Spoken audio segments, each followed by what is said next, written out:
yakabadilika. Bwana sifiwe sana. Amen. Biblia inasema kwamba Yesu Kristo alipofika pale juu ya kaburi, akaambia kina mama ya kwamba mkondoe lile jiwe. Hawakutaka kutoa. Na Yesu alipomaanisha kwamba mkondoe lile jiwe, kama yeye angeliondoa lile jiwe, hawangeamini muujiza ambayo Yesu Kristo aliweza kutenda. Hawangeweza muamini.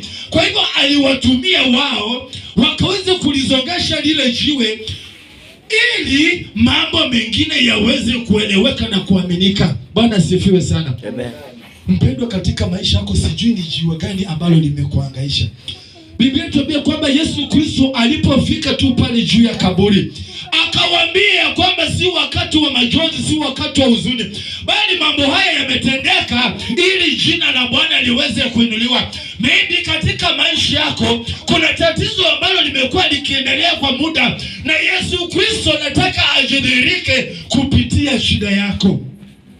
Wanasema kila mara ya kwamba hakuna mtu aliyeitwa katika juu ya madhabahu kama hajawahi pitia tatizo lolote. Kila mtu ako na shida katika maisha yake.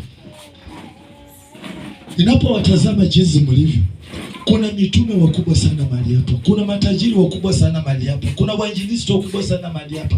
Bwana sifiwe sana. Amen. Maina, wewe ni mmoja wa matajiri wakubwa sana. Anaweza kupatia inaitwa namna gani? Ishara. Wajua, yaani sitaongea. Masi, wewe hata si mwimbaji.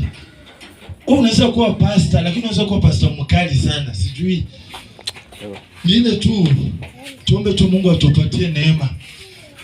Kwa hivyo vile ulivyozaliwa kule kwenu nyumbani, maybe jiwe la kifamilia, mambo ya kifamilia, sisi huwa hatusomi.